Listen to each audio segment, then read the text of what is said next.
Call me crazy, but I give my male and female clients the same workout programs and have done for many years with lots of success. And that's not just me being lazy, by the way. There is method behind the madness because there honestly isn't much difference between the two. Men and women should be doing a similar resistance-based exercises in the gym for them both to achieve similarly sexy physiques and results. And to prove my point, get this. When I was in Colombia for a month, hitting up the local gym 4 or 5 times a week, I trained with my girlfriend, doing almost exactly the same thing. And just for context, she's 4'11" and around 47 kg, and I'm 5'11", unfortunately just under 6 foot, around 81 kilos. So more than 30 kilograms of body weight between us, a lot of kgs on our lifts, a lot of difference in muscle too. But you know what? It worked absolutely fine. And honestly, the only difference was, at the end of the session, I did a bit more upper body isolation work, some pec decks and more arms, etc. And she did some more lower body, mainly glutes. And that was it. Now, I'm not telling you that you have to train exactly like your other half here. If your girlfriend does Pilates, you don't have to start doing Pilates as well.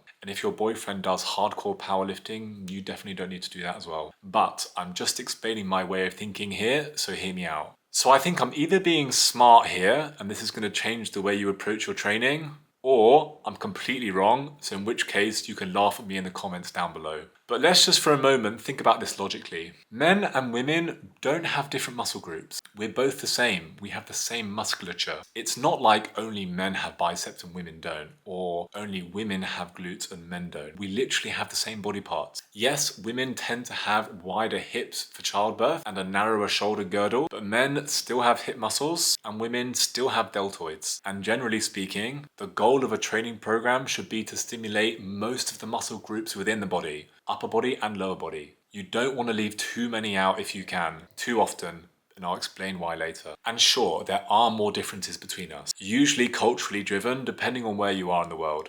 Women, for example, don't want big traps or calf muscles. They're just not desirable muscle groups for women. You'll never hear a woman saying they want a thicker neck. But guys, on the other hand, sometimes do say this. They do want those muscle groups to get bigger. Another example for you.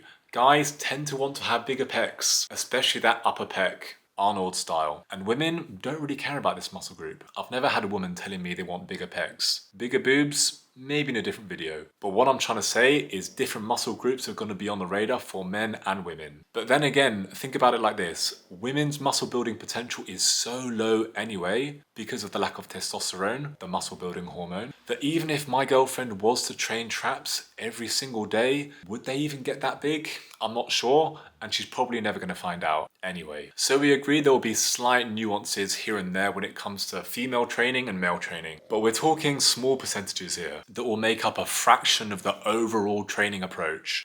And just to add, this is for beginner to intermediate lifters. For professional athletes, it's a different story. Take IFBB professionals, for example. The male IFBB professional bodybuilders are going to have a vastly different training program compared to the IFBB professional bikini competitors. But these are professionals competing at the very top of their game in a highly specific aesthetic-driven sport. So we'll just leave them aside for now.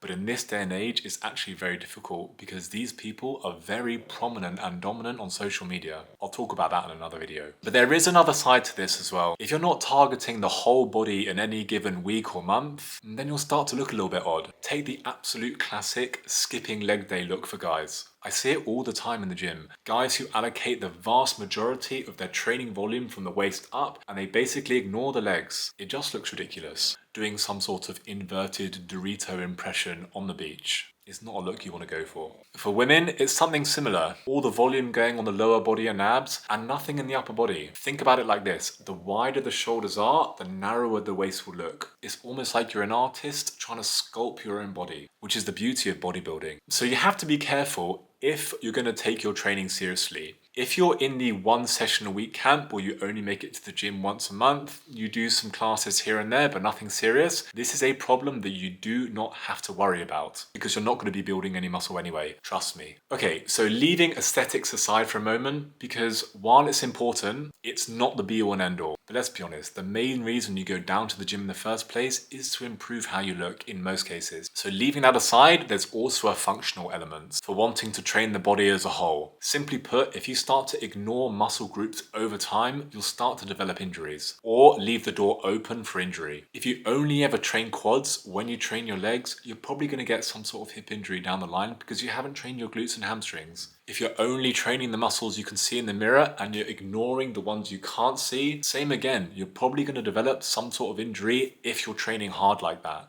So don't ignore vast swathes of the body. It's not good for your aesthetics or how your body functions. So yeah, if you're watching this and you're a guy, train more like a woman. Don't ignore the legs and show them some love. And likewise, for all the women watching, don't be scared of training upper body. You're not going to get too big and it's going to help your aesthetics overall. Trust me on that. I hope you found this helpful and I'll see you in the next video. Ciao.